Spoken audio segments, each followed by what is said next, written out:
Hello, good evening to all of you. कैसे हो आप सभी? मैम हम सब बहुत अच्छे। आप बताइए जी, आप कैसे हो? जी हम सब भी बहुत बढ़िया है और आप सबका जीएसटी की क्लास में बहुत बहुत स्वागत है। चलिए आज हम स्टार्ट करते हैं अपना पहले का रिवीजन, उसके बाद हम कंटिन्यू करेंगे अपना टॉपिक। मैम डेट क्या है आज की? जी आज की डेट मैंने यहाँ पर लिख दी 24 जून 2020। ठीक है जी मैम, बहुत अच्छी बात है मैम। सब कुछ एकदम बढ़िया चल रहा है, बढ़िया से हमने रिवीजन भी कर लिया, आपसे डाउट्स भी पूछ लिए थे, तो अब आप आगे का प्लीज़ कंटिन्यू करा सकते हो। आपने बोला और मैं ना कराऊंगी तो हो ही नहीं सकता, तो फिर मैंने भी सोचा चलिए अब हमें आगे बढ़ जाना चाहिए। तो देखिए सबसे पहले मैं कराऊंगी थोड़ा सा रिवीजन लास्ट क्लास का। तो लास्ट क्लास में हमने क्या पढ़ा था? लास्ट क्लास में मैम हमने पढ़ा था rule number 42। Very very good, सभी स्टूडेंट्स को ये बात पता है, हालांकि ये कोई बड़ी बात नहीं है। मैम हमने पढ़ा था रूल नंबर 42। ठीक है, अब आप बताना कि रूल नंबर 42 में आपने क्या पढ़ा, ये बड़ी बात है। मैम रूल नंबर 42 में हमने अपोर्शनमेंट करना सीखा था। अपोर्शनमेंट करना सीखा था, किसका सीखा था? मैम उसका सीखा था जब हम इनपुट्स को और इनपुट सर्विसेज को यूज़ करते हैं ना, बिजनेस के लिए और नॉन बिजनेस के लिए और एग्जाम्ड के लिए और टैक्सेबल के लिए। तो बेसिकली मैम जब हम कॉमन यूज करते हैं ना, तो हमने उसके टुकड़े टुकड़े करना सीखा था। मैम टुकड़े टुकड़े सिखाने में तो आपने एक दो पेपर भी वेस्ट कर दिया था, हमें वो एग्जाम्पल हमेशा याद रहेगा। तो अपोर्शनमेंट हमने सीखा था, अगर हम इनपुट्स का और इनपुट सर्विसेज का अपोर्शनमेंट करते हैं, बिजनेस और नॉन बिजनेस पर्पस वाला या फिर एग्जाम्ड और टैक्सेबल पर्पस वाला, जब हम इसमें से वो वाला टुकड़ा निकालते हैं जिस टुकड़े का हमको आईटीसी मिलना चाहिए, तो हम लगाते हैं सेक्शन 71 और रूल नंबर इसी के साथ हमारा लग जाता है 42। तो 42 में हमने क्या सीखा? 42 में हमने सीखा कि सबसे पहले जितना भी आप इनपुट टैक्स दे के आए हो उसको लिख लो, उसको टी बोलते हैं। तो पहले आप उसको लिख लो जितना भी आप टोटल टैक्स पे करके आए हो, क्योंकि उतना क्रेडिट आपको मिलना चाहिए था। ठीक है मैम, हमने उसको लिख लिया। इसमें से हमको लेस करना होता है T1, T2 and T3। T1 होता है, मैम देखो मैं खुद कुछ नहीं लिख रही हूँ, सब कुछ मुझे आप बोल रहे हो। देखो आप मुझे बोल रहे हो, आपकी आवाज़ मैं मन से सुन के यहाँ पर लिख रही हूँ, पर प्लीज़ आप मैसेज टाइप करके मुझे भेजते रहिए। T1 होता है नॉन बिजनेस वाला, exclusively for non business. T2 होता है एक्सक्लूसिवली फॉर एग्जाम्ड सप्लाई वाला एंड T3 होता था block credit. Block credit ma'am अभी नहीं पढ़ाया ना? नहीं अभी नहीं पढ़ाया है बच्चे, अभी नहीं पढ़ाया है। ठीक है मैम, फिर हम क्या करते थे ना मैम, T में से इन सबको माइनस कर देते थे, तो हमारे पास आता था, जल्दी से मैसेज करो क्या आता था? रिमेनिंग क्रेडिट आ जाता था। रिमेनिंग क्रेडिट को क्या बोलते थे? रिमेनिंग क्रेडिट को मैम बोलते थे ना C1 बोलते थे। ठीक है जी, फिर जब C1 आ जाता था तो फिर हम उसमें से क्या लेस करते थे? एक्सक्लूसिवली जो हमने यूज किया हो टैक्सेबल सप्लाई के लिए, उसको बोलते थे T4। तो हम T4 लेस कर देते थे, तो हमारे पास आ जाता था C2 को क्या बोलते थे? Common credit. ठीक है जी मैम, इतनी बात हमको समझ आ गई, रिवाइज भी हो गई। फिर क्या होता था, जो C2 आता था उसके हम टुकड़े टुकड़े करते थे, एग्जाम्ड और नॉन एग्जाम्ड का अलग करते थे और बिजनेस और पर्सनल का अलग करते थे। एग्जाम्ड और नॉन एग्जाम्ड वाले को D1 बोलते थे, बिजनेस और पर्सनल वाले को D2 बोलते थे। एग्जाम्ड और नॉन एग्जाम्ड वाले को हम करते थे ma'am C2 divided by E divided by F, मतलब कि टर्न ओवर के रेशियो में इसको बांट देते थे कॉमन क्रेडिट को। फिर मैम D2 में हम क्या करते थे? नोशनल बेसिस पर कर देते थे, जितना भी कॉमन क्रेडिट होता था मान लेते थे कि इसका 5% नॉन बिजनेस पर्पस के लिए यूज हुआ है, इतना ही करते थे बस मैम, इतनी बात करते थे। ठीक है, फिर मैंने आपको सिखाया था कि जब हम ये सब कुछ माइनस कर देते हैं, ये सब कुछ तो फिर हमारे पास आ जाता था C3। C3 कैसे आता था? जब मैम हम C2 में से माइनस कर देते थे D1 को और D2 को, इन दोनों को जब हम माइनस कर देते थे तो हमारे पास C3 आ जाता था, मतलब कि एलिजिबल क्रेडिट आ जाता था कि हमको इतना ही क्रेडिट मिलेगा, इतना ही क्रेडिट मिलेगा। लेकिन फिर मैम आपने हमको निकालना सिखाया था टोटल एलिजिबल क्रेडिट की, टोटल एलिजिबल क्रेडिट कितना मिलना चाहिए। तो जिसमें मैम आपने C3 में T4 को प्लस कर दिया था, क्योंकि C3 वो वाला पार्ट होता है जहां पर आपने कॉमन में से बिजनेस का हिस्सा निकाल लिया और टैक्सेबल का हिस्सा निकाल लिया। T4 वो होता है जो कि exclusively for the purpose of taxable supply use किया जाता है। तो ये दोनों क्रेडिट अब हमें मिलेंगे, तो इसको मैम हम बोलते हैं टोटल क्रेडिट। ठीक है, इतनी सी बात बस आपको सिखाई थी, इसके ऊपर एक इलस्ट्रेशन कराई थी। अब सुनो, फिर इसके बाद एक छोटी सी बात कि मैंने आपको बताया था कि जो हम कॉमन क्रेडिट निकालते हैं, कॉमन क्रेडिट जो हम निकालते हैं, जिसको हम क्या बोलते थे? एक सेकेंड, आप मैसेज करते रहिए, ये सिस्टम थोड़ा सा हैंग कर रहा है, मैसेज करते रहिए। ठीक है जी, हम कॉमन क्रेडिट निकालते थे और कॉमन क्रेडिट को हम C2 बोल देते थे, और मैम आपने एक चीज़ हमें और बताई थी कि ये जो कॉमन क्रेडिट आता है ना निकल के, जिसको C2 बोलते हैं, यही कॉमन क्रेडिट तो हमारे ई क्रेडिट लेजर में आ रखा होगा। ये कॉमन क्रेडिट हमारे ई क्रेडिट लेजर में आ रखा होगा। तो फिर मैम आपने ये बात बोली थी कि ये जो आपका क्रेडिट है D1 वाला और D2 वाला, क्योंकि आपने कॉमन क्रेडिट का टुकड़ा टुकड़ा किया था, फिर जो एग्जैम्प्ट सप्लाई वाला पोर्शन और जो नॉन बिजनेस वाला पोर्शन था वो आपको वापस देना होता था। तो वापस देने के लिए मैंने आपको क्या बताया था? सभी बच्चे मैसेज करो। वापस कैसे करते थे? वापस करने के लिए हम ये जो D1 और D2 होता था इसको आउटपुट लायबिलिटी में ऐड करते थे, या फिर जो हमारा क्रेडिट होता था ई क्रेडिट जो हमारा कॉमन क्रेडिट होता है उसमें से रिवर्स करते थे। मैम कॉमन क्रेडिट में से रिवर्स करते थे, मैम क्रेडिट में से रिवर्स करते थे। बिल्कुल हमको ये बात समझ आ गई कैसे। अब सुनो, D1 और D2 ये आपको पता है कि ये रिवर्स होगा, ठीक है, ये रिवर्स होगा। जी मैम बिल्कुल पता है। अब जो क्रेडिट आप अवेल कर रहे हो, मान लो वो क्रेडिट है आपका 500 रुपए का, तो इसी वाले क्रेडिट में मान लो ये है 250 का और ये है 100 रुपए का, तो ये टोटल कितना आ गया? 200, 300, 350।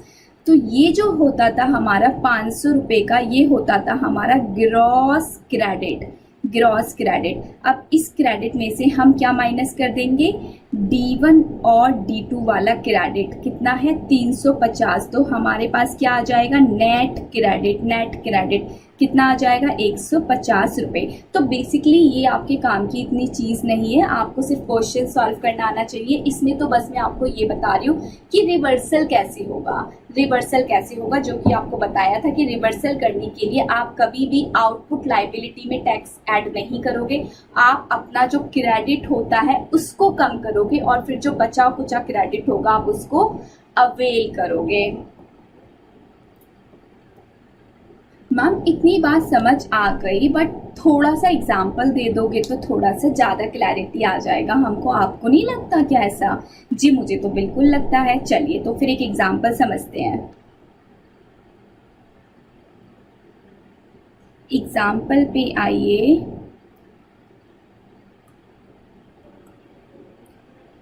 नोट्स पर आ जाइए आप। ये जो नोट्स हैं आप ये टेलीग्राम चैनल से डाउनलोड कर लेना, और सेक्शन नंबर 17 के नेम से जो फ्रेश फाइल आई है वो वाली आप डाउनलोड करिएगा। देखो मैंने आपको बोला कि ये जो फॉर्मूला हमारा होता था, यहाँ पर आप क्या लिखते थे? टोटल क्रेडिट, ठीक है। टोटल क्रेडिट में से आप T1 माइनस करते थे, T2 माइनस करते थे और T3 माइनस करते थे। फिर ये जो क्रेडिट होता था, ये वाला पूरा का पूरा क्रेडिट आपके कहाँ पर आ जाता था, ई क्रेडिट लेजर में आपको दिखता था। जब आप अपना ई क्रेडिट लेजर खोलते थे तो फिर वहाँ पर आपको दिखता था कि हाँ आपका इतने रुपए का क्रेडिट अवेलेबल है। फिर इसी क्रेडिट के बेसिस पर आप बहुत सारी कैलकुलेशंस करते थे, सब कुछ करते थे, कॉमन क्रेडिट निकालते थे, D1 D2 निकालते थे। तो देखो ये जो ई क्रेडिट है, मान लो आपका आया है 500 रुपये का, ठीक है, ये है आपका 500 रुपये का, रिमेनिंग क्रेडिट है 500 रुपये का। तो जो D1 और D2 की आपकी फिगर निकली है ना, कितनी की निकलवाई थी, 250 और 100, 350। तो वो 350 आपका जो क्रेडिट अवेलेबल होता है ना ई क्रेडिट लेवल में, उसमें से ही कम हो जाता है, उसमें से ही कम हो जाता है। आपको अपनी पॉकेट से गवर्नमेंट को फ्रेश कुछ भी पे करने की ज़रूरत नहीं होती। बस जितना क्रेडिट आपको पोर्टल पर दिख रहा है उस क्रेडिट को उतने पार्ट से कम कर दो, उतने टुकड़े से कम कर दो जितना टुकड़ा आपने यूज़ किया है एग्जाम्ड सप्लाई में और नॉन बिजनेस पर्पस की सप्लाई में। जी मैम ठीक है, बाकी अब कोई टेंशन वाली बात नहीं है। अब आ जाइए आगे। ये छोटी छोटी सी बातें थी जो मुझे बेसिकली रिवीजन में करानी है आपको।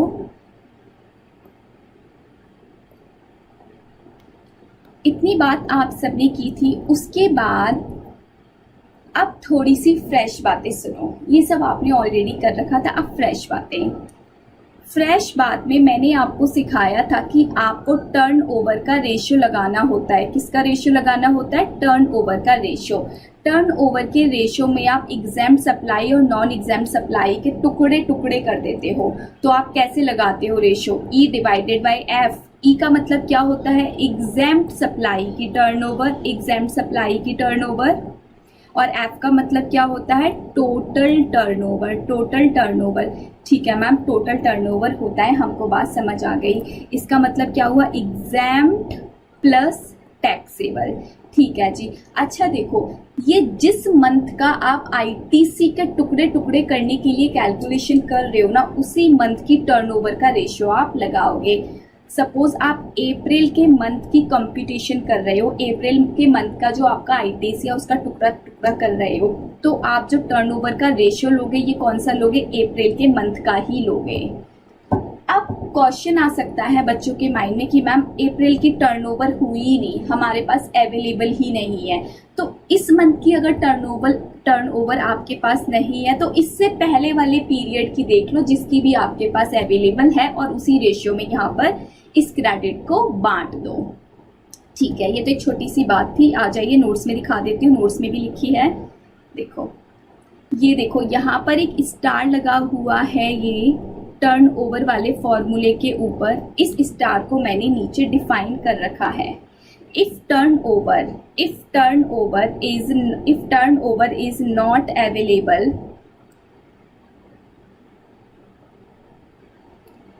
देखो ये लिखा हुआ है, if turnover is not available for set period the values for last period में बी यूज। आप जिस पीरियड का कंप्यूटेशन कर रहे हो, जिस पीरियड की आप कैलकुलेशन कर रहे हो, उस पीरियड की अगर आपके पास टर्नओवर नहीं है तो आप क्या करोगे, तो फिर आप क्या करोगे, लास्ट पीरियड की टर्नओवर को यूज कर लोगे, लास्ट पीरियड की टर्नओवर को यूज कर लोगे। जी मैम बिल्कुल सही बात।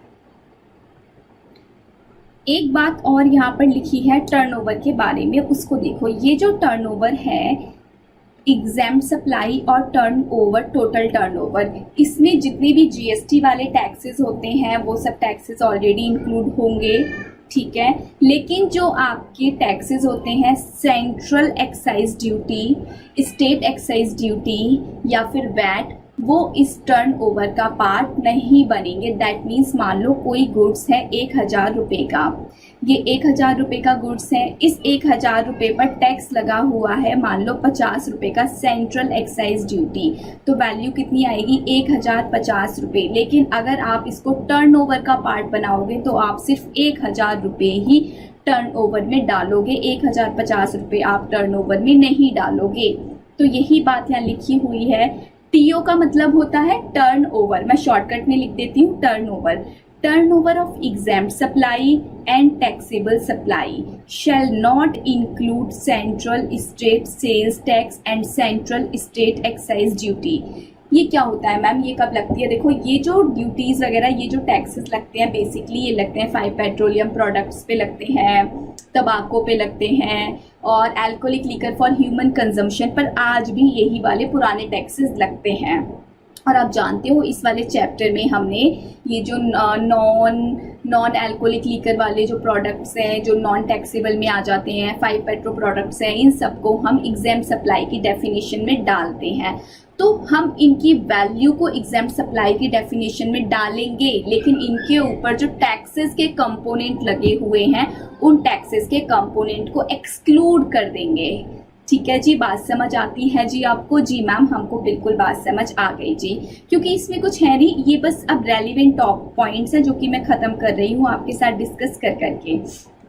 एक पॉइंट और सुनो, अब होता क्या है कि ये सब पॉइंट्स हैं, इन पे डिटेल डिस्कशन आपके एग्जाम में नहीं होगा आपके, फिर भी मैं बताऊंगी बाय चांस एमसीक्यू बन के आ जाए। हालांकि काफ़ी सारे टीचर्स स्किप कर देंगे पर मैं इस चीज़ को स्किप नहीं करूँगी।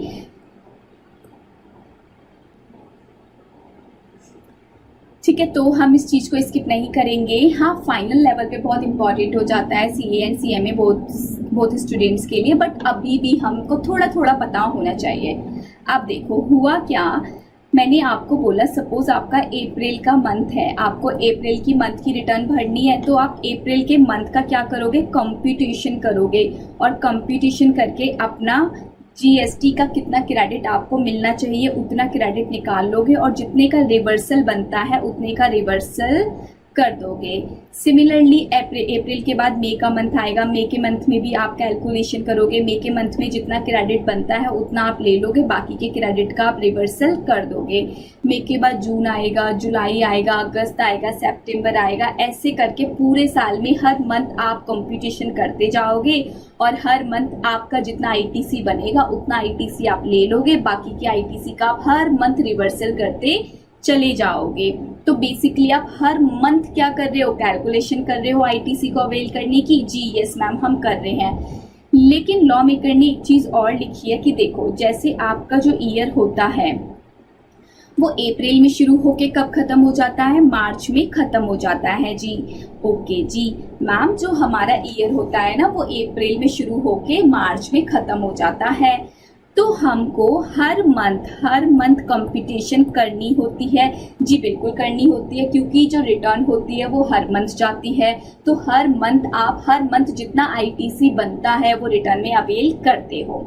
लेकिन लॉ मेकर बोलते हैं जब ये ईयर खत्म हो जाएगा ना, तो इस ईयर के खत्म होने के बाद जब सितंबर का मंथ आएगा तो फिर आप अपनी दोबारा से रिकम्प्यूटेशन करना। रिकम्प्यूटेशन मतलब कि जो कंप्यूटेशन आप मंथली बेसिस पर कर चुके हो उसको एक बार सितंबर के मंथ में ईयरली करना। ईयरली मतलब क्या हुआ मैम, मतलब ये हुआ कि लॉ मेकर बेसिकली बोल रहे हैं आपने मंथ के बेसिस पर अपना आईटीसी क्लेम कर लिया और जितना आपका रिवर्सल बनता था उतने का आपने रिवर्सल कर लिया। जी बहुत अच्छी बात है, लेकिन अब सुनो, अब आपका पूरा साल खत्म हो गया, साल खत्म होने के बाद जब भी सितंबर का मंथ आएगा तो उस सितंबर में गवर्नमेंट की तसल्ली के लिए आप एक बार रिकम्प्यूटेशन करोगे एनुअल बेसिस पर। मैम एनुअल बेसिस पर, ये बात तो हमको समझ ही नहीं आई, बिल्कुल भी नहीं समझ आई मैम। तो सुनो, आप क्या करना, पूरे ईयर का सब कुछ इकट्ठा एक साथ ले लेना, एग्रीगेट कर करके, मतलब कि पूरे साल का टोटल आपने कितना क्रेडिट अवेल किया, कितनी आपकी एग्जाम सप्लाई की टर्नओवर है, कितनी आपकी टैक्सेबल टर्नओवर है, पूरा आप एग्रीगेट डेटा ले लेना और एक बार सितंबर के मंथ में दोबारा से सब कुछ रिकम्प्यूट कर देना। ठीक है जी मैम, कर देंगे, इसमें तो कोई टेंशन वाली बात नहीं है। आपके पास एक फिगर आ जाएगी। ठीक है जी मैम, आ जाएगी, सही बात है। अब देखो, जब आप रिकम्प्यूट करोगे तो क्या होगा, रिकम्प्यूटेशन में या तो ये बात हो सकती है कि जो आपने आईटीसी का रिवर्सल किया, वो आपने ज़्यादा रिवर्स कर दिया जबकि उतना बनता ही नहीं था, है ना। आईटीसी का रिवर्सल मुझे कितना करना था मेरे वाले केस में, 350 रुपए का फॉर एन एग्जाम्पल। लेकिन जो मैं आईटीसी का रिवर्सल कर चुकी हूँ वो मैं कितने का कर चुकी हूँ, मान लो मैं आईटीसी का रिवर्सल कर चुकी हूँ 400 रुपए का। ये मैं एवरी मंथ जो रिवर्सल कर रही थी, टोटल रिवर्सल मैंने पूरी साल में 400 का कर दिया। लेकिन जब मैंने ईयरली कंप्यूटेशन की तो मैंने देखा अरे मेरा रिवर्सल तो बस 350 रुपए का निकल रहा था। ओ मतलब कि मैं ज़्यादा रिवर्सल कर चुकी हूँ। तो अब क्या होगा, जब मैं ज़्यादा रिवर्सल कर चुकी हूँ तो गवर्नमेंट कह रही है जितना आपने ज़्यादा रिवर्स कर दिया उतना आपको हम वापस दे देंगे, यानी कि रीसेटलमेंट भी दोबारा हो जाएगी। सिर्फ हम आपसे रिकम्प्यूटेशन दोबारा नहीं करवा रहे, हम रीसेटलमेंट भी आपको दोबारा करके दे रहे हैं। अगर आपने ज़्यादा रिवर्सल कर दिया था तो अब आप वापस से क्लेम कर लो। तो यहाँ पर मैं कितने रुपए वापस से क्लेम कर सकती हूँ? जी मैम, आप यहाँ पर 50 रुपए वापस से क्लेम कर सकते हो। ठीक है जी, बात समझ आई कि नहीं? मैम थोड़ी थोड़ी तो आ रही है। ठीक है, पूरी धीरे धीरे आ जाएगी। अब सुनो हुआ क्या। ये जो केस था जिसमें आप रिकम्प्यूटेशन कर रहे थे एंड रीसेटलमेंट कर रहे थे, वो कौन सा केस था? जब आपने आईटीसी का रिवर्सल ज्यादा कर दिया था तो गवर्नमेंट ने आपको आईटीसी का वापस से क्या दे दिया था? क्रेडिट दे दिया था। ठीक है, अब कुछ केस ऐसे भी तो हो सकते हैं कि जहां पर आईटीसी का रिवर्सल बन रहा था 400 रुपए, लेकिन आपने रिवर्सल किया है सिर्फ और सिर्फ 350 रुपए। दैट मीन्स आपने रिवर्सल कम किया, क्योंकि आप मंथली बेसिस पर रिवर्सल करते हो, अप्रैल के मंथ, जून का मंथ, जुलाई का मंथ। फिर जब आपने उसका टोटल किया, उसका एग्रीगेट किया, तो आपका रिवर्सल बन रहा था 350 रुपए और आपने 350 रुपए का रिवर्सल गवर्नमेंट को कर दिया। लेकिन जब ईयर एंड पर आपने रिकम्प्यूटेशन किया तो आपने देखा कि हाय रिवर्सल तो 400 रुपए का बनता था, ये क्या हो गया, रिवर्सल मैंने सिर्फ 350 रुपए का किया है। अब कहीं गवर्नमेंट मुझको कुछ बोलेगी तो नहीं? फिर गवर्नमेंट आई, गवर्नमेंट बोलती है अब आई हमारी बारी। देख बेटा, तेरा ज्यादा बन रहा था तो हमने तेरे को वापस दिया, पर अब हमारा ज्यादा बन रहा है ना, तो तू हमको वापस देके जा। यानी कि इसमें से 50 रुपए का रिवर्सल अभी आप वापस से गवर्नमेंट को करोगे। गवर्नमेंट बोलती है इतना ही नहीं, तू ये जो रिवर्सल करेगा इसको इंटरेस्ट के साथ करेगा, 18% पर अनम का इंटरेस्ट के साथ रिवर्सल करेगा, ऐसे ही रिवर्सल नहीं कर देगा। ठीक है जी मैम, गवर्नमेंट तो बहुत तेज हो रखी है। जी हाँ, गवर्नमेंट की जब खुद की लेने की बात आती है तो गवर्नमेंट उस पर इंटरेस्ट भी लगाती है, लेकिन जब गवर्नमेंट देती है तो उस पर इंटरेस्ट नहीं लगाती। आप सब देख लो कितनी बड़ी पार्शियलिटी हो रही है। अब हो रही है तो हो रही है। ठीक है, देखो ये बात इतनी इम्पॉर्टेंट नहीं है, एग्जामिनेशन पर्पज से भी इतनी ज़्यादा इम्पॉर्टेंट नहीं है, बट आपको इतना पता होना चाहिए कि at the end of the year जब सितंबर का मंथ आएगा तो आईटीसी की दोबारा से रिकम्प्यूटेशन की जाएगी, आईटीसी की दोबारा से रीसेटलमेंट की जाएगी। तो जो आपने मंथली बेसिस पर आईटीसी जो लगाया था उसमें जो आपको रिवर्सल करना था, वो रिवर्सल अगर आपने ज़्यादा कर दिया है तो गवर्नमेंट आपको आपका पैसा वापस दे देगी। लेकिन आपने जो रिवर्सल किया एवरी मंथ, वो रिवर्सल आपने कम किया है, क्योंकि जब आपने एनुअली निकाला तो आपका ज़्यादा आ रहा था, बट आप गवर्नमेंट को कम दे के आए हो, तो गवर्नमेंट कहेगी लाओ जितना भी डिफरेंस है मेरे पास ले आओ, प्लस इस पर इंटरेस्ट लगा के लेके आना 18% पर एनम का। ठीक है जी मैम, अब इससे ज़्यादा मैं टाइम इस चीज़ पर नहीं लगाऊंगी। एक बार थ्योरेटिकल देख लो, लिखा हुआ है, रीड आप डिटेल में होमवर्क में कर लेना इसको, बिल्कुल जो वर्ड बोले हैं वही लिखे हुए हैं, बस देख लो। यहाँ पर क्या हुआ, आपने रूल नंबर 42 में जब आप रूल नंबर 42 को लगा रहे थे, ठीक है, रूल नंबर 42 को लगा रहे थे तो उसमें आपको कुछ एडिशनल पॉइंट्स ध्यान रखने हैं। तो जो इनपुट टैक्स क्रेडिट होता है, जो भी आपने कैलकुलेट किया था पर मंथ बेसिस पर, अब आप उसको सितंबर के मंथ में दोबारा से कैलकुलेट करोगे। सितंबर की जो ड्यू डेट होती है वो रिटर्न की क्या होती है, 20 अक्टूबर होती है। तो 20 अक्टूबर को आपको क्या करना होगा, रीसेटलमेंट करना होगा। ठीक है जी मैम। रीसेटलमेंट हम किस सिचुएशन में करेंगे? रीसेटलमेंट आप तब करोगे जो भी D1 और D2 आपका निकलता था वो एक्सीड हो गया उस अमाउंट से जितना कि आपने फाइनल में निकाला। तो जब आपने एक्सीड D1 D2 का रिवर्सल कर दिया है तो क्या होगा? तो गवर्नमेंट बोलती है कि जब आपने D1 और D2 का एक्सेस में रिवर्सल कर दिया है तो हम आपको क्या दे देंगे? क्रेडिट दे देंगे। तो गवर्नमेंट आपको क्या दे देगी? क्रेडिट दे देगी।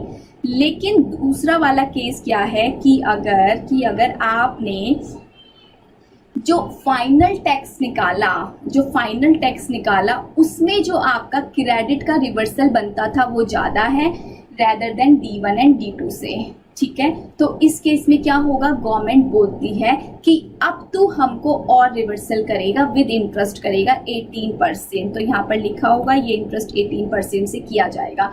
अब इंटरेस्ट किस पीरियड से किस पीरियड तक लगेगा? तो ये इंटरेस्ट लगेगा 1 April of the succeeding financial year till the date of payment. कैसे, मतलब बात समझ ही नहीं आई मैम। ये तो देखो हमारा जो ईयर था वो था अप्रैल टू मार्च, इसी के तो हमने हर महीने की जो ITC निकाल रखे थे। ये ईयर ख़त्म होने के बाद जो सितंबर का मंथ आया था उसमें एनुअल बेसिस पर कैलकुलेशन की थी इस वाले ईयर की, यस और नो? जी मैम, एग्रीगेट कैलकुलेशन हमने इस वाले ईयर की यहाँ पर की थी।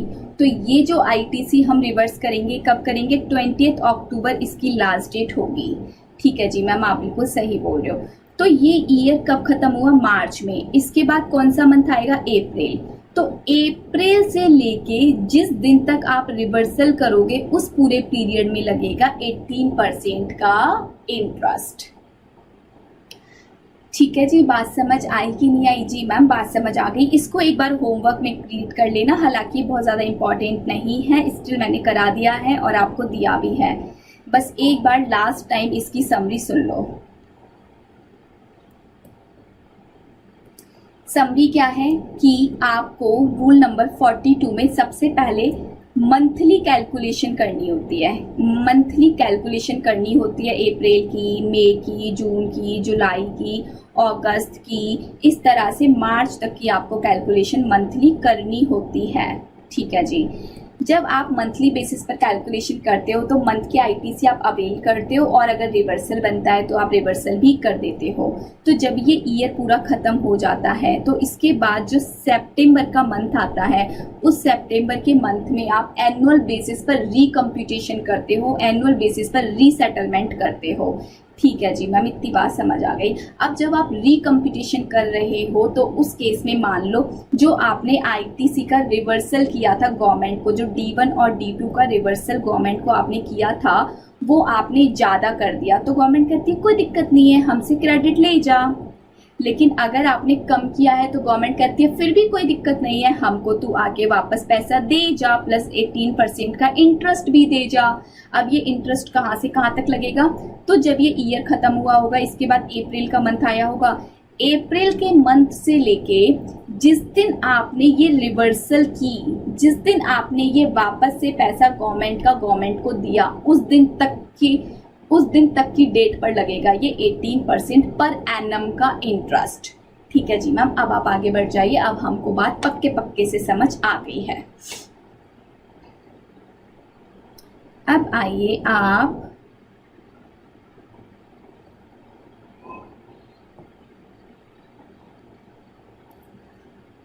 ये अब हम ऑलरेडी कर चुके हैं। हमारा रूल नंबर 42 अब पूरी तरह से ख़त्म हो गया है। ये एक इलस्ट्रेशन थी, लास्ट क्लास में आप सबसे डिस्कस कर ली थी।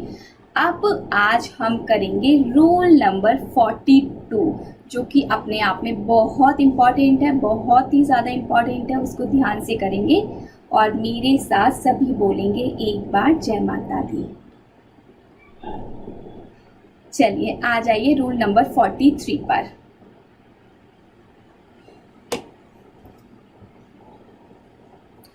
रूल नंबर 43 के बारे में थोड़ा मोड़ा आइडिया मैंने आपको दे ही दिया था। आप प्लीज इसको बताने का कष्ट कीजिए, आप मैसेज टाइप कीजिए। रूल नंबर 43 कब लगता है? जब हम कैपिटल गुड्स का अपोर्शनमेंट करते हैं तब, या फिर हमेशा? नो मैम, ऐसे कैसे हमेशा लग जाएगा? सिर्फ और सिर्फ तब लगता है जब हम कैपिटल गुड्स का अपोर्शनमेंट करते हैं। तो कैपिटल गुड्स का अपोर्शनमेंट कब किया जाएगा? बिजनेस और नॉन बिजनेस में किया जाता है और एग्जाम्प्ट और नॉन एग्जाम्प्ट में किया जाता है। हाँ मैम, ये बात तो आपने बताई थी, हमको याद भी आ रही है। ठीक है, तो मैंने इसमें एक बात आपको और बताई थी कि बताइए, आप सब मैसेज कीजिए, अगर आप कैपिटल गुड्स का यूज कर रहे हो बिजनेस और नॉन बिजनेस पर्पस के लिए, तो सभी मैसेज कीजिए क्या अपोर्शनमेंट होता है या नहीं। चलिए, ये रहा, मैंने ये वाला चार्ट आपसे फिल करवाया था। जब हम कैपिटल गुड्स का अपोर्शनमेंट करते हैं बिजनेस और नॉन बिजनेस में, तो रूल नंबर 43 तो लगता है मैम, बट इसका कोई अपोर्शनमेंट नहीं किया जाता। गवर्नमेंट कहती है कोई दिक्कत नहीं है, अगर तू कैपिटल एसेट्स को अपने बिजनेस के लिए भी यूज कर रहा है और पर्सनल पर्पस के लिए भी यूज कर रहा है, तो हम तेरे से आईटीसी वापस नहीं लेंगे, तुझे कोई से भी आईटीसी को रिवर्स करने की जरूरत नहीं है। लेकिन अगर हम टैक्सेबल और एग्जाम्प्ट के लिए यूज करते हैं तो रूल नंबर 43 लगता है, प्लस हमको आईटीसी का अपोर्शनमेंट भी करना होता है। ठीक है जी, तो अब आप आ जाइए रूल नंबर 43 पर। रूल नंबर 43 कब लगता है? रूल नंबर 43 लगता है जब आपको इनपुट टैक्स क्रेडिट का अपोर्शनमेंट करना होता है in case of capital goods. बहुत सिंपल है, कल जो पढ़ा है उसके आगे तो ये कुछ भी नहीं है, पर फिर भी बच्चे नहीं कर पाते, नहीं समझ पाते, आई डोंट नो व्हाई। लेकिन आपकी टिप्स पे आ जाएगा, इस बात की मेरी गारंटी है। चलिए, सबसे पहले जब आप कैपिटल गुड्स का अपोर्शनमेंट करोगे तो बिल्कुल सेम वैसे ही समझ के चलना जैसे कि हम पहले अपना रूल 42 कर चुके हैं, क्योंकि उसी सीक्वेंस में हम चलेंगे। थोड़ा सा बस चेंज है। सबसे पहले आप देखना कि अगर आप किसी गुड्स को एक्सक्लूसिवली यूज्ड कर रहे हो नॉन बिजनेस पर्पस से, तो आप सभी बताइए नॉन बिजनेस पर्पस के लिए क्या हमको आईटीसी मिलता है? नो मैम, कोई भी आईटीसी नॉन बिजनेस पर्पस के लिए हमको नहीं मिलता। लेकिन अगर हम एक्सक्लूसिवली यूज्ड कर रहे हैं एग्जाम्प्ट पर्पस के लिए, तो बताइए मैम, एग्जाम्प्ट पर्पस के लिए भी हमको कोई भी आईटीसी नहीं मिलता है। लेकिन अगर हम यूज कर रहे हैं उस कैपिटल गुड्स के टुकड़े को जिसका क्रेडिट ब्लॉक है, अगर ब्लॉक क्रेडिट है मैम, तब भी मैम कोई भी आईटीसी आपको नहीं मिलेगा। ये बात हमको ऑलरेडी पता है। फिर बात आती है कि जो कैपिटल गुड्स है उनको आप एक्सक्लूसिवली यूज्ड कर रहे हो टैक्सेबल सप्लाई के लिए। टैक्सेबल सप्लाई के लिए जब हम यूज करते हैं पूरी तरह से, तो हमको उसका फुल आईटीसी मिलता है या नहीं? जी मैम, हमको उसका फुल आईटीसी मिल जाता है। मैम, बात तो समझ आ गई, बट कैसा रहेगा अगर आप इसको 30 सेकेंड्स लगा के एक बार और रिपीट कर दोगे? तो आप बोलो और मैं ना करूं, ये तो हो ही नहीं सकता। चलिए, हाँ, किसी काम को करने में थोड़ा सा डिले हो जाता होगा, कभी कभी हम पे भी अब बहुत सारा काम होता है। एक्चुअली नोट्स बनाने होते हैं, टेस्ट पेपर बनाने होते हैं, चेक करने होते हैं, तो किसी चीज़ में कभी कभी थोड़ा सा डिले हो जाता होगा। बट और कोई भी अगर आप क्लास में कुछ बोल रहे हो तो वो कभी डिले नहीं हो सकता। ठीक है जी? जी मैम, बिल्कुल सही बात है। चलिए, एक्सक्लूसिवली यूज्ड कर रहे हो नॉन बिजनेस पर्पस के लिए, बताइए, मैसेज कीजिए, क्या हमको आईटीसी मिलता है? नो मैम, कोई आईटीसी नहीं मिलता। इसी फॉर्मेट में आपको अपना कैपिटल गुड्स वाला आंसर सॉल्व करना है। ठीक है, फिर आप लिखना सेकंड नंबर पर, एक्सक्लूसिवली यूज कर रहे हो एग्जेम्प्टेड गुड्स के लिए तो आईटीसी नहीं मिलेगा, ब्लॉक क्रेडिट के लिए यूज कर रहे हो तब भी कोई आईटीसी नहीं मिलेगा। लेकिन अगर आप उसको यूज कर रहे हो exclusively for the taxable purpose, तो आपको उसका फुल क्रेडिट मिल जाएगा। ये जो अभी तक बात की है, ये बात हमने की है एक्सक्लूसिव एंड एक्सक्लूसिव। आप जो बात करेंगे वो करेंगे कॉमन एंड कॉमन। ओके जी, कॉमन यूज्ड में यहाँ पर एक टर्मिनोलॉजी यूज की गई है जिसको बोला गया है टीसी। देखो, अभी फर्स्ट टर्मिनोलॉजी कैपिटल के केस में आई है टीसी। इससे पहले कैपिटल गुड्स के अपॉर्चनमेंट में हमने कोई भी टर्मिनोलॉजी नहीं पढ़ी, लेकिन जब हमने इससे पहले रूल नंबर 42 पढ़ा था तो हमको बहुत सारी टर्मिनोलॉजी मिली हुई थी, T1, T2, T3, T4, T, but यहाँ पर ऐसी कोई टर्मिनोलॉजी नहीं है। सिर्फ आप यहाँ पर TC निकालोगे, डायरेक्ट TC निकालोगे। मैम TC कैसे निकालेंगे? तो TC का मतलब यहाँ पर है कॉमन यूज्ड, ऐसा कैपिटल गुड्स जो कि कॉमन पर्पस के लिए यूज हो रहा है। कॉमन पर्पस के लिए यूज हो रहा है मतलब कि अगर वो बिजनेस के लिए भी यूज हो रहा है और नॉन बिजनेस के लिए भी यूज हो रहा है, पर्सनल के लिए भी यूज हो रहा है और अगर वो बिजनेस के लिए भी यूज हो रहा है, तो इसको बोलते हैं कॉमन यूज्ड। तो जब कोई गुड्स कॉमन यूज के लिए यूज किया जा रहा है तो उसका जो क्रेडिट है, उस क्रेडिट के क्या हो जाएंगे? टुकड़े टुकड़े हो जाएंगे, टुकड़े टुकड़े हो जाएंगे। तो यहाँ पर हर किसी टुकड़े को ए से डिनोट करेंगे। टर्मिनोलॉजी आपको याद रखनी है कि हर कॉमन क्रेडिट के टुकड़े को बोला जाता है ए। अगर मान लो, मेरी बात ध्यान से सुनना, कोई गुड्स है, मान लो ये कैपिटल गुड्स है, ठीक है, ये कैपिटल गुड्स है। इस कैपिटल गुड्स को अगर मैं यूज करती हूँ, ये एक मशीनरी है, इस मशीनरी को मैं यूज करती हूँ टॉयज बनाने के लिए, ठीक है जी? जी मैम, बिल्कुल ठीक है। अब ये जो मशीन है ये क्या करती है? इस मशीन से मैं एग्जेम्प्टेड गुड्स भी बनाती हूँ और टैक्सेबल गुड्स भी बनाती हूँ। तो कॉमन गुड्स बना रही हूँ ना, कैसे? टैक्सेबल भी और एग्जेम्प्ट भी।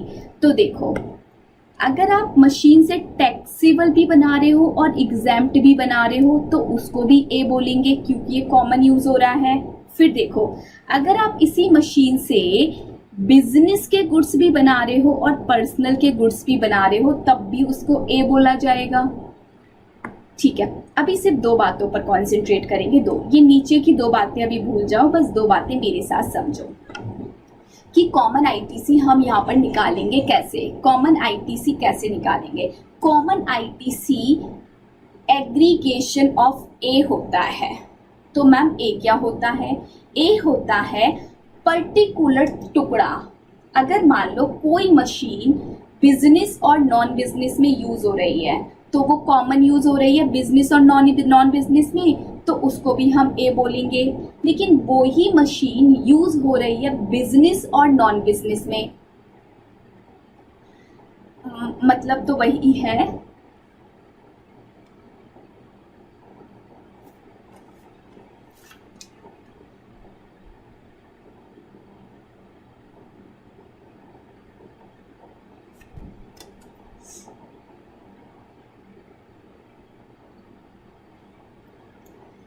पहले हम सिर्फ इन दो पे टाइम लगाएंगे। इसका मतलब क्या हुआ कि कोई मशीन है वो यूज हो रही है बिजनेस में और नॉन बिजनेस में, ठीक है। तो बिजनेस और नॉन बिजनेस में जब एक मशीन यूज हो रही है तो उस मशीन का क्या हो रहा है? कॉमन यूज हो रहा है, तो उसको भी ए से ही डिनोट किया जाएगा।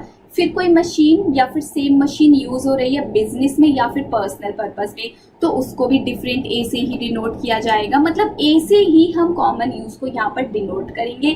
फिर जितने भी कॉमन यूज होंगे, हम उन सभी कॉमन यूज को अगर ऐड कर देंगे तो हमारे पास निकल के आ जाएगा TC, टोटल कॉमन क्रेडिट। ठीक है मैम, बात समझ अब आ गई। अब देखो कितने कॉमन क्रेडिट है यहाँ पर? 1 2 3 4। दो तो आपको पता है कि यूज हो रही है टैक्सेबल के लिए और एग्जाम्प्ट के लिए, या फिर यूज हो रही है बिजनेस के लिए और नॉन बिजनेस के लिए। अब ठीक है जी, अब सुनिए ये वाले केस। कोई मशीन मैं उसको यूज कर रही थी पहले सिर्फ और सिर्फ नॉन बिजनेस में, ठीक है, बट आज से मैं सोच रही हूँ उस वाली मशीन को मैं घर पे भी यूज करूंगी, साथ ही साथ मैं उसको बिजनेस में भी यूज करूंगी, ठीक है। पहले वो मशीन सिर्फ और सिर्फ घर में यूज की जा रही थी, 2 साल हो गए मान लो एग्जाम्पल के लिए उस मशीन को घर में यूज करते करते। अब मैं सोच रही हूँ कि ये काम करते हैं ना, उस मशीन को घर में और दुकान पे दोनों में एक साथ यूज करते हैं। तो पहले उस वाली मशीन का कैसा यूज हो रहा था? सेपरेट यूज हो रहा था, बट आज की डेट में उस मशीन का कैसा यूज हो रहा है? कॉमन यूज हो रहा है। तो ये भी किस नाम से हम इसको डिनोट करेंगे? ए से, कि पहले कोई मशीन यूज की जाती थी as a non business purpose और अब हम उसको कॉमन के लिए यूज करेंगे, मतलब कि बिजनेस के लिए भी यूज करेंगे और नॉन बिजनेस के लिए भी यूज करेंगे। अब एक और केस, कि पहले कोई मशीन यूज़ की जाती थी सिर्फ और सिर्फ एग्जैम्प्ट प्रोडक्ट्स को बनाने के लिए, सिर्फ और सिर्फ एग्जैम्प्ट प्रोडक्ट्स को बनाने के लिए। लेकिन आज की डेट में मैं चाहती हूँ कि मशीन तो बहुत बढ़िया है, एक काम करते हैं इसी मशीन से एग्जैम्प्ट प्रोडक्ट्स भी बनाइए और इसी मशीन से टैक्सेबल प्रोडक्ट्स भी बनाइए। लेकिन पहले वो किसके लिए यूज़ की जा रही थी? एक्सक्लूसिवली एग्जैम्प्ट के लिए यूज़ की जा रही थी। लेकिन आज की डेट में वो दोनों के लिए यूज़ की जा रही है। तो जब दोनों के लिए यूज़ हो रही है तो उसको क्या बोलेंगे? Common purpose. आज की डेट में वो एग्जैम्प्ट के लिए भी यूज़ हो रही है और टैक्सेबल के लिए भी यूज़ हो रही है, तो उसको भी ए से ही डिनोट कर देंगे। नेक्स्ट, पहले कोई मशीन यूज़ की जा रही थी सिर्फ और सिर्फ टैक्सेबल प्रोडक्ट्स को बनाने के लिए, सिर्फ और सिर्फ टैक्सेबल प्रोडक्ट्स को बनाने के लिए। फिर मेरे माइंड में आइडिया आया, काम करते हैं कि इससे हम टैक्सेबल के साथ साथ एग्जैम्प्टेड प्रोडक्ट्स भी बनाना शुरू कर देते हैं। तो जब हम टैक्सेबल और एग्जैम्प्ट आज की डेट में दोनों बना रहे हैं तो इसका यूज भी कैसा हो गया? कॉमन। तो यहाँ पर मैंने सारे कॉमन यूज लिख दिए जितने भी पॉसिबल हो सकते हैं। इसके अलावा एक सिंगल कॉमन यूज पॉसिबल नहीं हो सकता, चाहे तो आप कोई सा भी ऑल्टरनेटिव केस बना के देख लो। इन 4 पॉइंट में सारे केसेस आपके फिट हो जाएंगे। तो हर एक पर्टिकुलर केस को हम किससे डिनोट करते हैं? ए से। और इन सब ए का अगर मैं एग्रीगेशन कर दूंगी तो मेरे पास क्या आ जाएगा? Total credit. मैम बात तो समझ ही नहीं आई, लेकिन ये समझ आया है अभी तक बस कि हर एक पर्टिकुलर कॉमन केस को ए से डिनोट करते हैं और उन सभी ए को अगर हम ऐड कर देंगे तो हमारे पास टोटल कॉमन क्रेडिट आ जाएगा। लेकिन हमें ये नहीं समझ आया कि ये जो ए होते हैं इनके अंदर कौन कौन से केसेस आते हैं। तो सुनो, समराइज्ड करके बताऊंगी उन बच्चों के लिए जिनको समझ नहीं आया। टोटल 4 केस होते हैं। एक केस जहां पर आप एग्जाम के लिए भी यूज कर रहे हो और यूज कर रहे हो उसको टैक्सेबल के लिए भी। एक केस हो सकता है जहां पर आप उसको बिजनेस के लिए यूज कर रहे हो और आप उसको यूज कर रहे हो पर्सनल के लिए भी। एक केस हो सकता है कि जहां पर आप उसको यूज कर रहे थे पहले टैक्सेबल के लिए, पर आज की डेट में आप उसको यूज करना चाहते हो टैक्सेबल एज वेल एज एग्जैम्प्ट। एक केस हो सकता है कि पहले आप उसको यूज कर रहे थे सिर्फ और सिर्फ नॉन बिजनेस के लिए या फिर सिर्फ और सिर्फ एग्जैम्प्ट के लिए, बट आज की डेट में आप उसको यूज करना चाहते हो बिजनेस और नॉन बिजनेस दोनों के लिए, या फिर एग्जैम्प्ट वाला केस है तो एग्जैम्प्ट और टैक्सेबल दोनों के लिए। तो आज की डेट में कॉमन यूज हो गया। तो इन सब का, इन चारों चीज का अगर मैं टोटल कर दूंगी तो मेरे पास क्या आ जाएगा? टीसी, जिसको बोलते हैं कॉमन क्रेडिट। ठीक है, अब देखो रूल नंबर 42 में भी हम क्या करते थे? कॉमन क्रेडिट के 2 टुकड़े करते थे, एग्जैम्प्ट और नॉन एग्जैम्प्ट वाला और बिजनेस और नॉन बिजनेस वाला। लेकिन आप सभी जानते हो कि यहाँ पर बिजनेस और नॉन बिजनेस में रूल नंबर 43 का अपॉर्शनमेंट नहीं होता, लेकिन रूल नंबर 43 में एग्जैम्प्ट और नॉन एग्जैम्प्ट का अपॉर्शनमेंट आज भी होता है। अपॉर्शनमेंट कैसे करेंगे?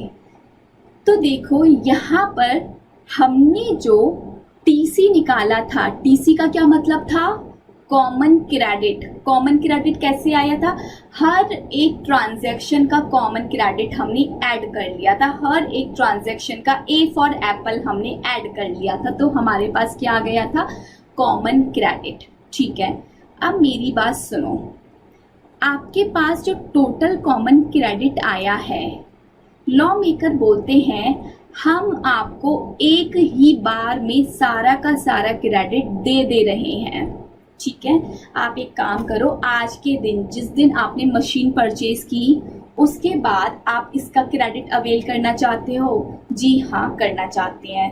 तो गवर्नमेंट बोल दिया एक काम कर, जो तूने मशीन खरीदी थी 1 लाख रुपए की, उस पर 18% से तू टैक्स दे के आया होगा 18,000 रुपए का। तो एक काम कर, आज ही के दिन में पूरा का पूरा 18,000 का आईटीसी क्लेम कर ले।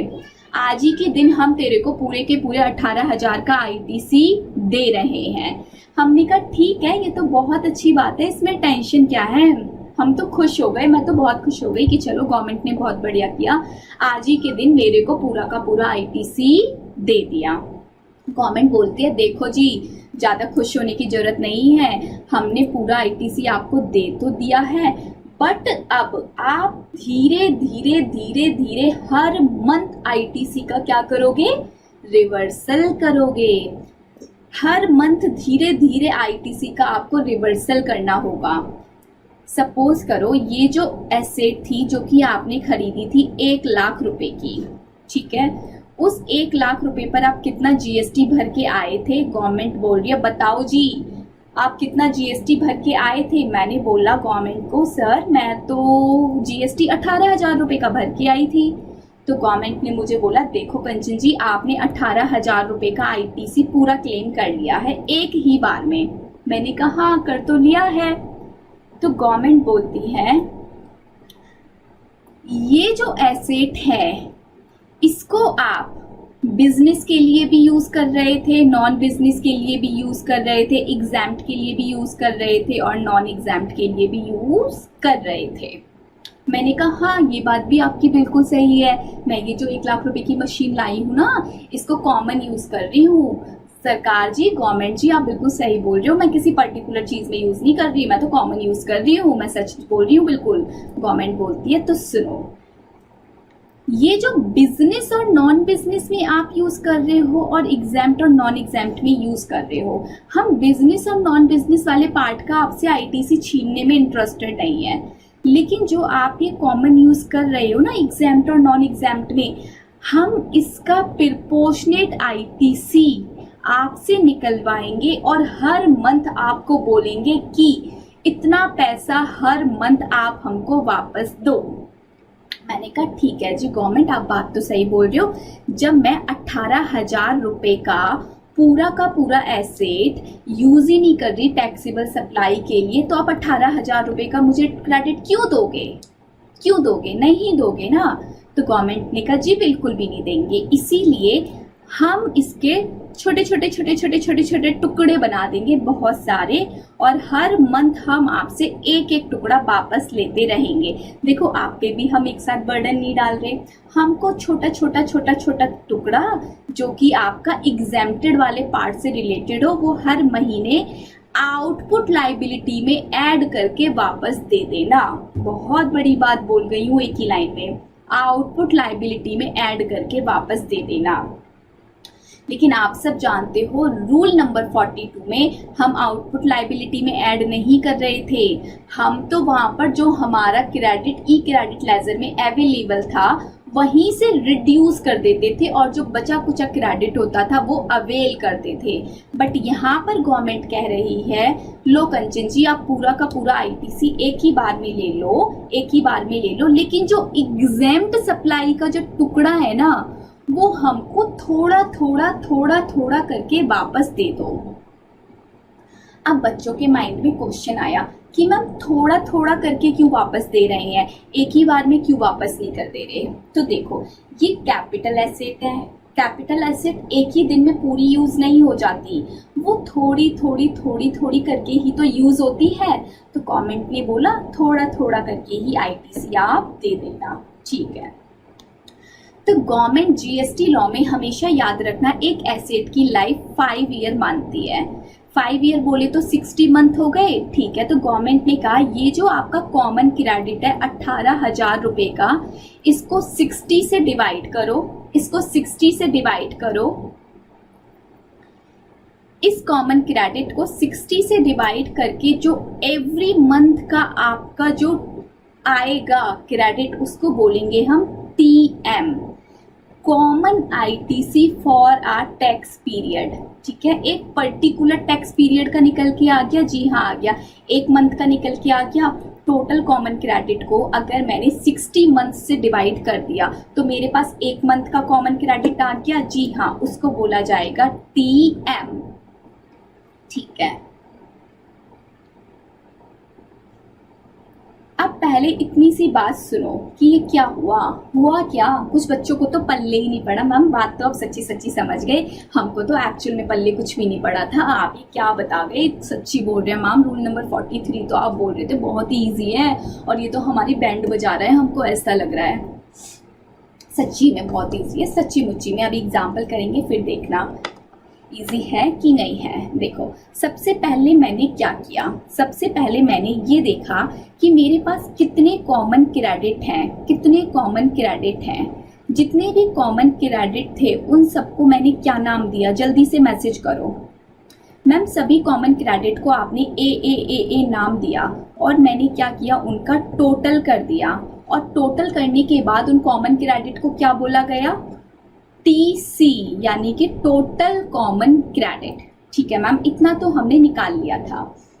फिर मैंने बोला कि इस टोटल क्रेडिट में से आपको एग्जैम्प्ट और नॉन एग्जैम्प्ट में टुकड़ा टुकड़ा करना है, क्योंकि बिजनेस और नॉन बिजनेस में तो आपको टुकड़ा टुकड़ा करने की जरूरत ही नहीं है, रूल नंबर 43 मना कर देता है। लेकिन एग्जैम्प्ट और नॉन एग्जैम्प्ट में आपको टुकड़ा टुकड़ा करना होगा। और जो नो एग्जैम्प्ट का जो सब निकल के आएगा आईटीसी, एग्जैम्प्ट वाले टुकड़े का जो आईटीसी निकल के आएगा वो आपको हर महीने वापस करना होगा। बात सिर्फ इतनी सी है कि एग्जैम्प्ट वाले टुकड़े का आईटीसी आपको हर महीने वापस करना होगा। और वापस कैसे करेंगे, वापस करने के लिए आपको इसको आउटपुट टैक्स लायबिलिटी में ऐड करना होगा। जैसे आप अपने अदर टैक्सेस भर रहे हो वैसे इसका भी टैक्स पर्टिकुलरली आप आउटपुट टैक्स लायबिलिटी में ऐड करके भर देना। ठीक है, ये तो बहुत सिंपल सी बात है, इसमें क्या है, कुछ नहीं। तो देखो, आपने टीसी निकाला यानी कि आपने कॉमन क्रेडिट निकाला, तो मैंने कहा कॉमन क्रेडिट को उसकी लाइफ से यानी कि 60 मंथ से डिवाइड कर दो। तो आपके पास क्या आ जाएगा, आपके पास आ जाएगा टीएम। टीएम का मतलब क्या होता है, पर्टिकुलरली एक मंथ का टैक्स क्रेडिट। आपके टैक्स पीरियड का जितना भी ड्यूरेशन का आपका टैक्स पीरियड है, एक मंथ का टैक्स पीरियड होता है, उस टैक्स पीरियड का आपके पास क्या आ गया, कॉमन क्रेडिट आ गया। और कौन से वाला कॉमन क्रेडिट, कौन से वाला कॉमन क्रेडिट आया, टोटल कॉमन क्रेडिट का मैम एक मंथ वाला पार्ट हमारे पास आ गया। ठीक है, अब आइए नीचे। फिर क्या हुआ, जब आपने टीएम निकाल लिया, जब आपने टीएम निकाल लिया तो अब आप क्या करोगे, common ITC attributable to exempt supply निकालोगे, जिसको बोलते हैं टीई। तो ये टीई कैसे निकाला जाएगा, ये जो आपका टीएम है, टीआर का मतलब अभी समझाऊंगी, अभी मैं समझो। जो आपका टीएम आया है ना, टोटल कॉमन क्रेडिट एक महीने का, उसको टर्नओवर के रेशियो में बांट दो, उसको exempt supply divided by total turnover के रेशियो में बांट दो। तो आपके पास उतना टुकड़ा आ जाएगा जितना टुकड़ा आपने एक महीने में यूज किया है एग्जैम्प्ट सप्लाई के लिए, सिर्फ और सिर्फ। तो उतने टुकड़े को आप क्या कर देना, अपने आउटपुट टैक्स लायबिलिटी में ऐड कर देना, आउटपुट टैक्स लायबिलिटी में ऐड करके उसका रिवर्सल कर देना। मैम बात तो अब समझ आ गई थोड़ी थोड़ी सी।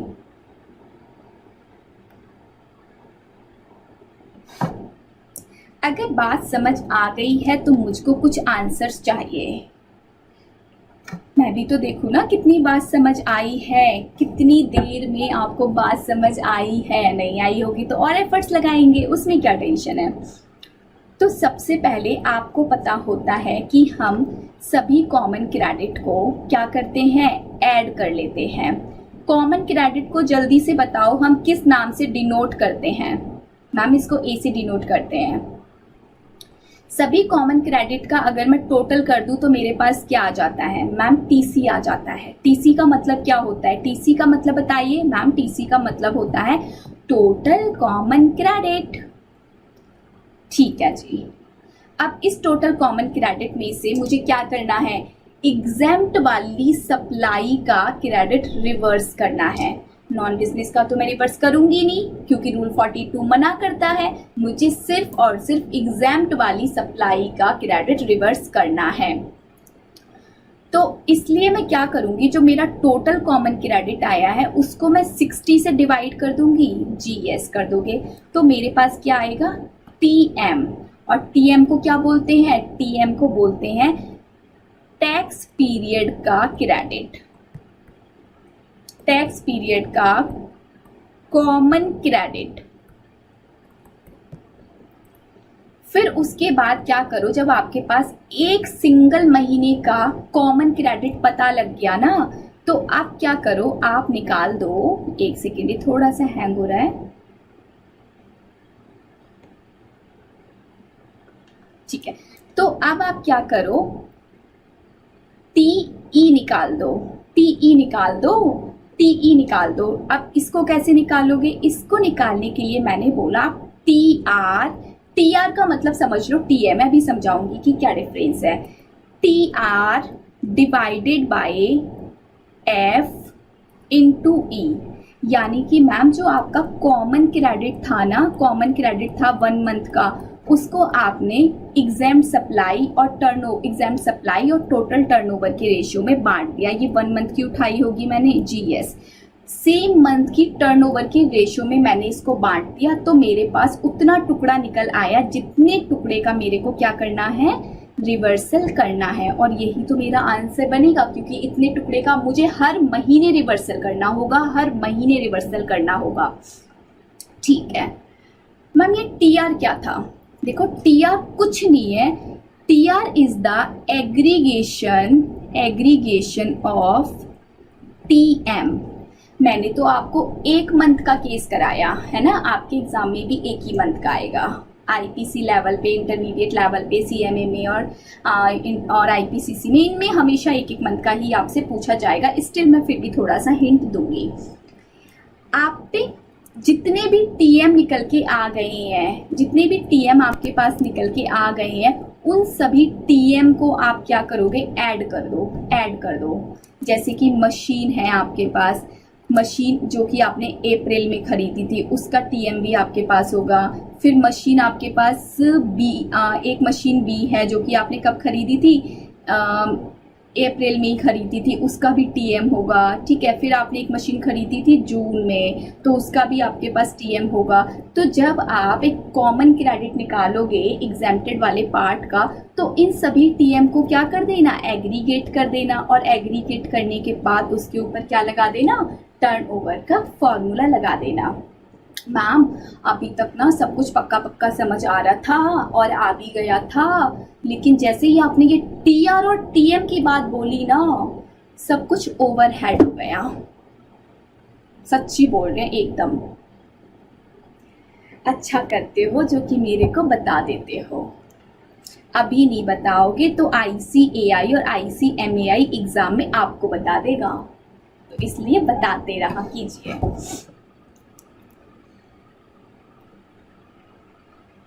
भगवान ना करे किसी के भी साथ कभी कुछ गलत हो, सबके पेपर बहुत अच्छे जाएं और सब बहुत अच्छा स्कोर करें, ऐसी मेरी आपसे उम्मीद है। चलो अब देखो क्या हुआ, पेन बंद हो गया फिलहाल तो।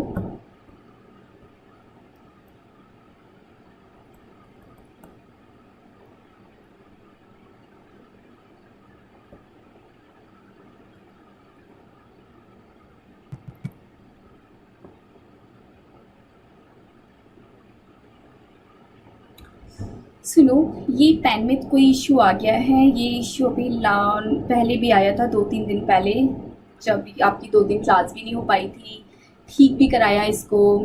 अभी इतना टाइम नहीं हुआ, हालांकि इसको परचेज़ के हुए मुझे 3-4 मंथ्स हुआ होगा मैक्सिमम। चलिए कोई बात नहीं, काम करो, अभी आप मेरे को सुन लो। आज की क्लास फिर मेरे को यहीं पे स्टॉप करनी होगी, क्योंकि मेरे को एग्जाम्पल कराना था, बट ये चल नहीं रहा, कुछ नहीं चल रहा इस पर, तो मैं एग्जाम्पल तो नहीं करा पाऊँगी आपके साथ। कोई बात नहीं, अभी की क्लास में एक बार जितना किया है वहीं तक का रिवाइज करके क्लास को आज मुझे यहीं पे स्टॉप करना होगा। And really sorry for this. Actually मुझे तो बिल्कुल भी नहीं आइडिया था कि ये पेन अब फिर से कभी बंद भी होगा, बट ये हो गया। टेक्निकल चीज़ों में हमारा कोई कंट्रोल नहीं होता। Really sorry for this. चलिए कोई बात नहीं है, नेक्स्ट क्लास में हम इसको कवर करेंगे। बस एक बार रिवाइज़ कर लो, सभी इस चीज़ को प्लीज़ रिवाइज़ करके आना, क्योंकि जितनी मेहनत की है वो उस एग्जाम्पल पर मुझे अप्लाई करवानी थी। कोई बात नहीं, नेक्स्ट क्लास में मेरे को थोड़ा सा और एफर्ट्स लगाना पड़ेगा। चलिए, सबसे पहले मैंने आपको क्या बोला, जब आप कैपिटल गुड्स का केस करोगे तो आप क्या करोगे, कैपिटल गुड्स के केस में आप सिर्फ और सिर्फ कॉमन जितने भी क्रेडिट्स होंगे उनको ए से डिनोट करना। ए से डिनोट करने के बाद आपके पास जो टोटल आएगा उसको टोटल कॉमन क्रेडिट बोला जाएगा। फिर इस टोटल कॉमन क्रेडिट में से आपको एग्जैम्प्ट सप्लाई के टुकड़े को निकालना होगा, ठीक है जी। लेकिन ये जो टोटल कॉमन क्रेडिट है इसकी लाइफ कितनी है, इसकी लाइफ है मैम 5 ईयर। अब इसको 5 ईयर से मैं डिवाइड करूंगी तो 1 मंथ का कॉमन क्रेडिट मेरे पास आ गया। जी हाँ मैम, 1 मंथ का कॉमन क्रेडिट आपके पास आ गया। ये है 1 मंथ का, लेकिन इस कॉमन में अभी भी एग्जैम्प्ट और नॉन एग्जैम्प्ट दोनों हैं। जी मैम, दोनों हैं। तो इसी वजह से इस 1 मंथ के क्रेडिट में मैं क्या करूंगी, टर्नओवर का रेशियो लगा दूंगी। और जैसे ही मैं इसमें exempt supply divided by total turnover करूंगी तो मेरे पास उतना क्रेडिट आ जाएगा जितना कि क्रेडिट बिलोंग करता है एग्जैम्प्टेड पार्ट से। तो उतने का मुझे क्या करना पड़ेगा, रिवर्सल करना पड़ेगा। अब सुन लो एक बात और, जब आप ये रिवर्सल करते हो तो गवर्नमेंट बोलती है ये रिवर्सल हम ऐसे ही नहीं लेंगे, इस रिवर्सल पर हम इंटरेस्ट लगा के लेंगे। 18% का इंटरेस्ट आपको इस रिवर्सल पर लगाना पड़ता है। तो जैसे मान लो अप्रैल के मंथ में आपने कोई एसेट खरीदी, अप्रैल का मंथ का क्रेडिट है, ठीक है। अब वो अप्रैल मंथ में आपने क्रेडिट लिया, लेकिन आपको अब क्या करना पड़ेगा, उस क्रेडिट का अप्रैल के मंथ में कुछ ना कुछ रिवर्सल तो करना पड़ेगा। हालांकि इंस्टीट्यूट ने बात क्लियर नहीं की, लॉ ने भी क्लियर नहीं की कि अप्रैल के मंथ में भी इंटरेस्ट लगेगा या नहीं लगेगा। मेरा मानना है नहीं लगना चाहिए, मई के मंथ से इंटरेस्ट लगना शुरू हो जाना चाहिए, क्योंकि अप्रैल में तो मैंने एसेट खरीदी, अप्रैल में मैंने आईटीसी ले लिया, लेकिन आईटीसी का रिवर्सल मैं कब करूंगी, अप्रैल के मंथ में करूंगी। तो अप्रैल के मंथ में जो बनता था रिवर्सल वो तो मैंने अप्रैल के मंथ में कर दिया, ठीक है।